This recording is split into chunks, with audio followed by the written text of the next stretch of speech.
Hey everybody, welcome back to Race of History. Sorry for the missed day yesterday. I actually have the flu.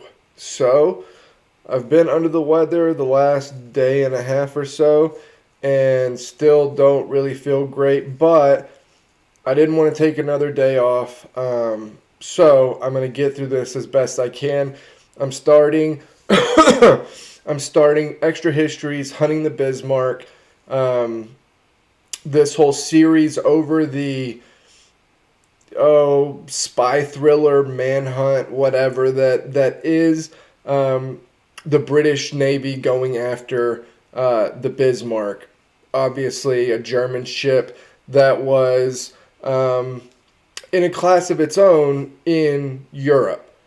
Obviously, there's a ship in Japan. I totally forgot about this during the Sabaton song on Bismarck, but there actually is a ship in Japan that is in a realm unto itself. But in Europe, Bismarck is the top class here. So the British don't want it to get into the Atlantic.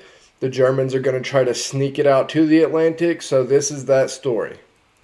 May 20th, 1941. A restaurant in Stockholm. A British officer, the naval attaché to neutral Sweden, is having dinner alone when the waiter interrupts him with a telephone call from the embassy. His eyes widen. He slams down the receiver and rushes out. Waiting for him at the embassy is a Norwegian colonel, the man Swedish intelligence leaks to when they want information to land in British hands. He has a sighting report from a Swedish cruiser. They relay it to London via encrypted telegram, and it says, "At 1500 hours, 2 large warships, escorted by 3 destroyers, 5 ships, and 10 or 12 planes, passed to the northeast. The ships are German, and the hunt is on."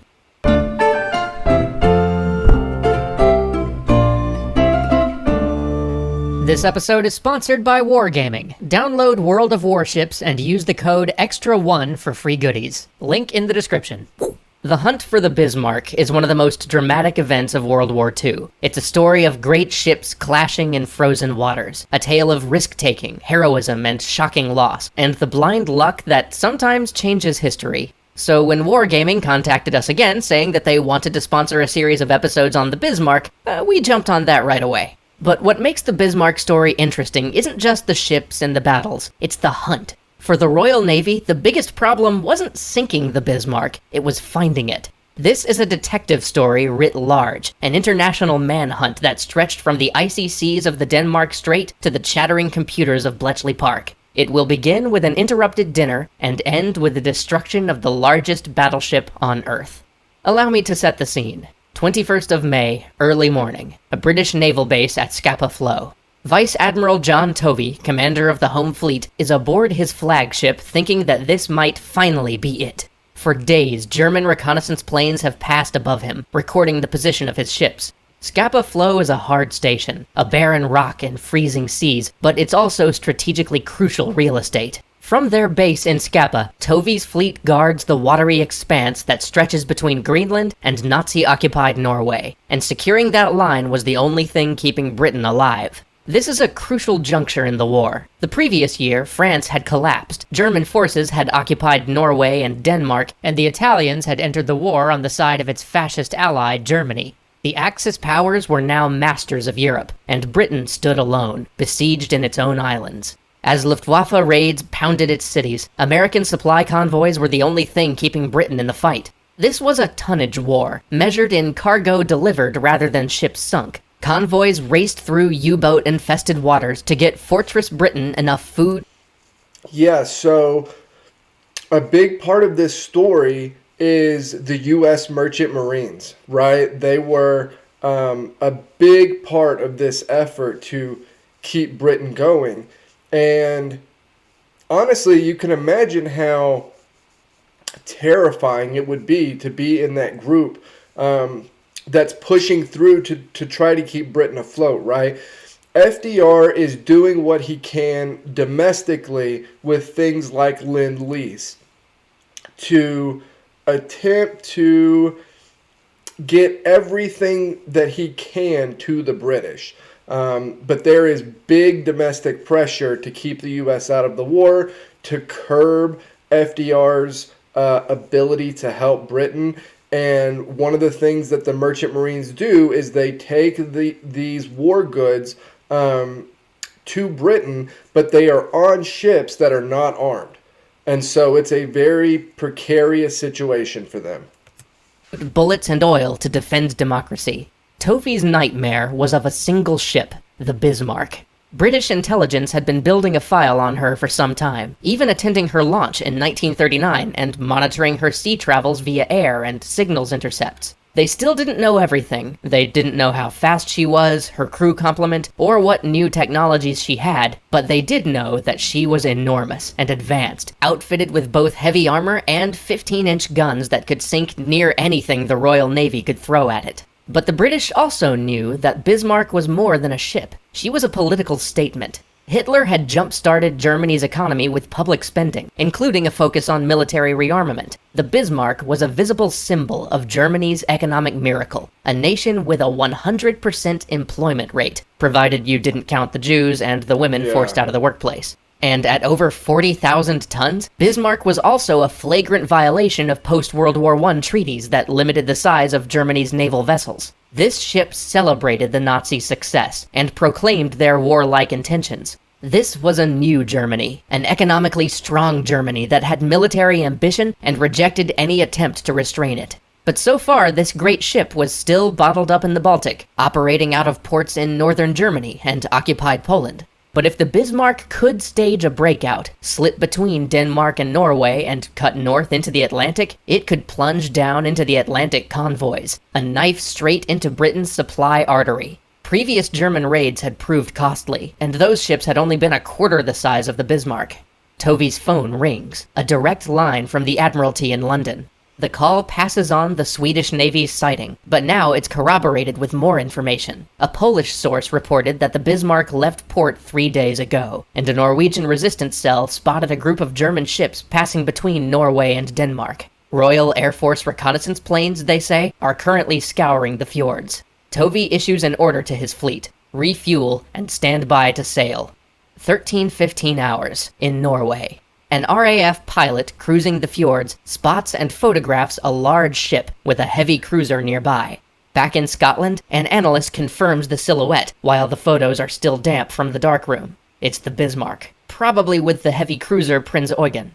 The photos confirm Tovey's greatest fear. Worse, the weather is deteriorating, with fog forecast overnight. Bismarck had probably been hiding in the fjords, waiting for just such weather to cover its dash to the Atlantic. Tovey summons his subordinate, Vice Admiral Lancelot Holland, and details his plan. Holland will take his squadron to southern Iceland and hold there, staying in a position to intercept the Bismarck regardless of whether she sails down the east or the west coast of the island. Tovey will stay in Scapa, in case the Bismarck tries to use the foul weather to sneak past the north side of Britain. The cruisers currently patrolling the Denmark Strait would stay on course with orders to spot and shadow the Bismarck, then radio its course so Holland can intercept. Holland's squadron slips out at midnight. 22nd of May, at 0200 hours in Norway. An RAF bombing raid hits the Bismarck's last known position, releasing their payloads blind due to the low clouds. Heavy fog, no sighting. Further reconnaissance flights are futile for the next several hours.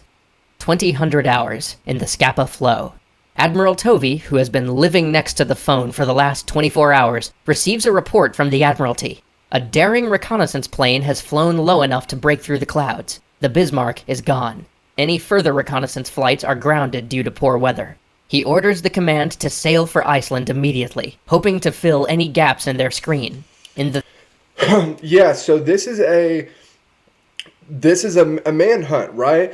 And you have this really interesting chess match going back and forth the whole time between intel and reconnaissance on one side, and then almost like playing hide and seek on the other side. So the Bismarck, like it said, it's hiding in the fjords. It's waiting for an opportunity to jet out into the Atlantic. But it's doing that so that it isn't seen by the British or by anybody that could potentially alert the British, right? And so this is how it works, back and forth. One side trying not to be seen, not to be caught, being very particular about when they move and how they move, how quickly they're going places. And then on the other side, it's this all out just find them, track them. We have to get a grasp of where they are so that we can use our fleet to go track it down, right? So you can imagine if you're the admiral here and you have just learned that the Bismarck's gone and you have no knowledge as of right now about its whereabouts, then basically you're working like it's a crime scene. Last known location, and we'll go from there, right? And that's essentially what they're doing. The 30 hours since the last sighting of the Bismarck, the German raiders could have sailed 600 miles toward the Atlantic access points around Iceland. As Tovey leaves port, he radios Holland to say that Bismarck is heading his way, and that the fleet must maintain radio silence. The Bismarck has slipped through the first net. It must not slip through another. 23rd of May, 1922 hours, the Denmark Strait. Two sister cruisers have been searching the icy, mine-filled waters of the Denmark Strait for 50 hours, ever since the Bismarck was last spotted, when a lookout sees two ships emerge from a snowstorm. He thinks they're British at first, but a second glance sends him scrambling. It's a German battleship, and only 7 miles away, well within the killing range of its 15-inch guns. Action stations sound. The officers below abandon their pre-dinner sherry. Running feet pound the deck. The cruiser turns hard over and makes for the fog, its 8-inch guns useless against the steel behemoth. For 3 agonizing minutes, the crew waits for incoming shells as their little ship slowly takes cover in the mist. The Bismarck's shells never arrive. Reorienting herself, the cruiser stalks its quarry through the fog and the rain, deploying its most effective weapon, a sensor array. These cruisers may not have heavy guns, but they're outfitted with advanced systems that allow them to track enemy ships solely by radar, a feat never achieved before. The cruiser radios its sighting report to her sister ship 15 miles south, who relays it to the rest of the fleet and rushes to join the pursuit. An hour passes.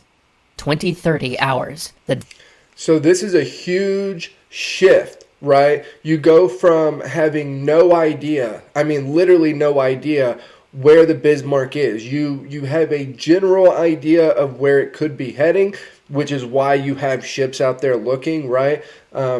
But in all reality, you don't know where it is. So the fact that you're able to have a ship be able to pick it up with radar and that ship not be sunk is just a huge shift in the strategic balance here, because now you know where it is. Now you're tracking it. Denmark Strait. Over-eager and heading at speed, the second cruiser plunges through a fog bank to find itself nearly head-on with the Bismarck, 6 miles away and closing at 30 knots. Her captain orders the helm hard to starboard and deploys a smokescreen, braking for the mist. This time, the Bismarck is quick on the draw. A salvo of 15-inch shells lands behind the vessel's stern, rattling it with metal splinters. Another shell lands 50 yards short and skips like a stone over the bridge. But the cruiser escapes, shrouded in mist. The twin cruisers, a little wiser and a bit more careful, fall in behind the Bismarck and the Prinz Eugen, staying out of sight but within the 10-mile range of their radar arrays, quietly broadcasting Bismarck's position to the fleet. 2100 hours, the interception fleet at Denmark Strait. Admiral Holland's battlecruiser force plunges towards the Bismarck. There are rough seas and snow flurries in the strait, with waves so high that their destroyer escorts are getting submerged and have to pull back. Destroyers will do little good anyway. Holland knows. This will be a 2-on-2 battle of capital ships. At his disposal, he has the newest ship in the British fleet, the Prince of Wales, and his flagship, the pride of the Royal Navy, the HMS Hood. The Hood has been called the most beautiful ship afloat. Between the wars, she had circumnavigated the globe as a symbol of British invincibility. She's the star of fleet reviews and propaganda reels. Many of her crew got their first taste of Navy life by seeing her at holiday parades or through childhood tours of her deck. She is the beloved, the unsinkable, the mighty Hood.